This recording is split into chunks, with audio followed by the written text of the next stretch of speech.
Hi, this is part 2 of The Character Strikes Back by Tom Palmer. Day 2, The Man in the Library. The first thing I did in the morning was look out onto the street again to see if the man in black was there. He wasn't. "What are you looking at?" my wife asked. "I'm looking to see if the man who followed me home then was standing outside in the dark last night is still there," I said. I always tell my wife the truth. She laughed. Because I wasn't in a school that day, I had a nice breakfast with my wife and daughter. Then I took my daughter to school. Once my daughter was at school, I went into Todmorden to write. I wish I could write at home, but I can't. It's too easy to find other things to do at home, like putting the rabbit out on the grass, or washing up, or reading the Post.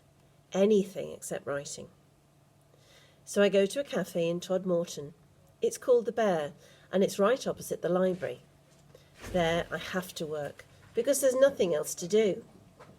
I ordered my coffee and started writing on my laptop. I was finishing a book called Captain Fantastic. It was the last book in my Football Academy series. When I'm writing, I often put things into the story that are new in my life. For instance, when I got a PSP, I included a FIFA 09 tournament for the boys in the team in my book, Free Kick. Or when I got an iPhone, I gave one to Danny in the last foul play novel, Own Goal. So, as the man in black was on my mind, I included him in the story. I had him hanging around the training ground, being scary. He seemed like a good character to use. When I get into writing, I lose all sense of time. I'd been hammering away on my laptop for 2 hours when I felt like getting another drink, just to keep me going. So I got up to go to the counter. As I did, I glanced over at the library on the other side of the road. And there he was again, the man in black. When he saw me looking, he turned and went into the library. Suddenly, this felt serious. I knew I had to face him, find out what he was doing, following me around. But first I needed some facts. I phoned the school I'd been at the day before. "Hi, it's Tom, the author from yesterday." "Hello, Tom. Thanks again for a lovely day." "You're welcome," I said. "Do you mind if I ask you a question about yesterday?" "Fire away," the teacher said. "You know the teachers at the back? The one in black with dark hair. Is he at your school today?" "Him?" the teacher said, surprised. "He's not a teacher. He's your publisher." "What?" I was feeling agitated now. I looked over at the library. The man, whoever he was still inside. "He said he was your publisher," the teacher clarified. "What?" I realised that I must have shouted when I saw several other people in the cafe staring at me. I ended the phone call, paid quickly and left. As I walked across the road and into the library, my head was spinning with questions. Who was this man? He certainly wasn't my publisher.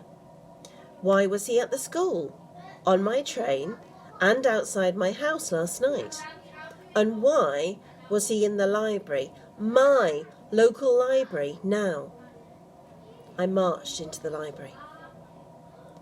Because I felt threatened, I decided to be strong. I could have run away home and closed all the curtains, but that wouldn't have done me any good. There were several people in the library, queuing to take books out, reading the newspaper, checking out DVDs and CDs, but there was no sign of the man in black. It's a lovely library, warm, friendly, and full of books about anything and everything. The librarian was standing at the counter. She said hello. "Hello," I said. Then I lowered my voice. "Is there a man in here, dressed in black, with dark curly hair?" "Oh, him," she replied. "He's just gone." I looked at the side door to the library. It was still swinging on its hinges. "He was looking at your books, in fact," Roberta went on. pointing at a pile of books in the children's section. "Is he a friend of yours?" I shook my head. Then I went over to my books. There was a copy of Dead Ball there, my book about the Russian billionaire who tries to kill England players, and next to it, a book called A Russian Diary by a Russian journalist called Anna Pitliskovskaya, something like that anyway. I knew the book well. I'd borrowed it from the library when I was researching Russia. I had based my villain, the evil billionaire, on a man I'd read about in the book, Dmitry Borisov. She had written about how he was a ruthless businessman who was happy to murder his enemies, and that he had had Russian journalists killed who wrote bad things about him. Anna had been murdered herself, in Russia, probably by Borisov. So why was this book sat here next to mine? I leafed through Anna's book as my mind tried to piece things together. I came to some photos in the middle. And then I saw it.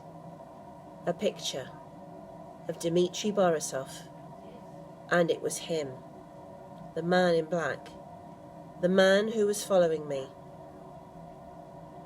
My heart started pounding so hard I felt sick. I had to get home, to look after my family, to get them away from Todd Morton until I knew what was going on. And as a footnote here, I've even had to keep his name a secret now, just in case any of you might know him and could get some of his friends to come after me. That's the end of